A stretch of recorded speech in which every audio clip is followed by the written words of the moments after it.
So good morning po guys. So for today's vlog nga po, ipapakita ko sa inyo ang itsura ng Dubai Metro Station dito sa UAE. Ayun nga guys, papasok na nga ako sa Metro Station. So may mapapansin nyo, napakaganda ng lugar, napakaganda ng ng area, tsaka fully air conditioned po lahat.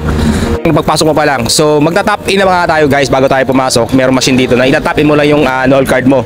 Yan. Tapos yan, saka ka makakapasok ngayon. Ito tinatawag natin na entrance.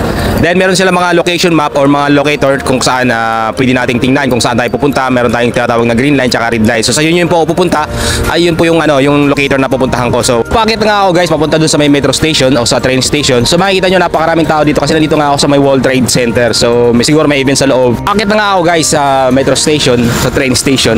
So ito na tinatawag natin na escalator. So mapapansin nyo guys, napakalinis ng area, napakalinis ng lugar. Tsaka makikita nyo may map everywhere na saan kayo pumunta. May mga tinatawag na locator map. So ito nga po yung sa loob na ng train station. So nasa World Trade Center po. Kaya kung mapapansin nyo, nandito na ako sa area na to. Dito mo makikita kung nasaan ka na, kung nasang station ka na. So ganito po siya kaganda. Tapos may mga location map dito sa labas ng metro o ng train bago ka pumasok sa train. So ayun nga guys, napakalinis ng lugar, napaka-automation, lahat complete facilities po yung So napaka high-tech ng metro station dito sa Dubai. So mapapansin nyo, yan, napaka-safe.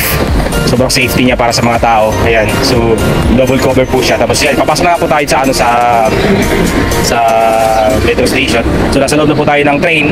So makikita nyo, so complete po sila sa mga signage, mga warning device, tsaka mga location map na nasa loob. So mapapansin mo, hindi ka talaga maliligaw, hindi ka talaga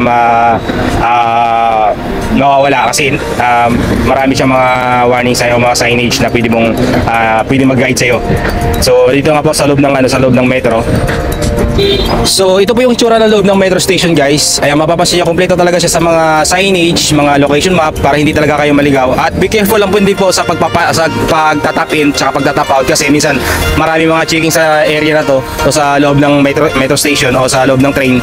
Kaya mag-ingat, baka madali tayo o mahuli kayo ng RTA. So nandito na kami guys sa Union, kaya lumabas na ako, hinahanap ko na yung exit. So dito na sipuntahan yung mga tao for sure. Dito sigurado dito na inita niya naman yung mga exit sign. So yan, so dito na kami pupunta na ako sa Union. So ito yung escalators na aakitan ko. Ayan, so nakita nyo napakaraming tao, siksikan na. So nandito na ako sa para hanapin yung exit na lalabasan ko. So ayun po guys, nandito na po ako ngayon, hinahanap ko na po yung exit ko. So makikita nyo guys, sobrang linis ng lugar, sobrang linis ng area, at saka fully air conditioned po siya. So ayan, magta-tap out na po tayo guys dito sa ating machine. So itatap out ko lang siya para makalabas na tayo.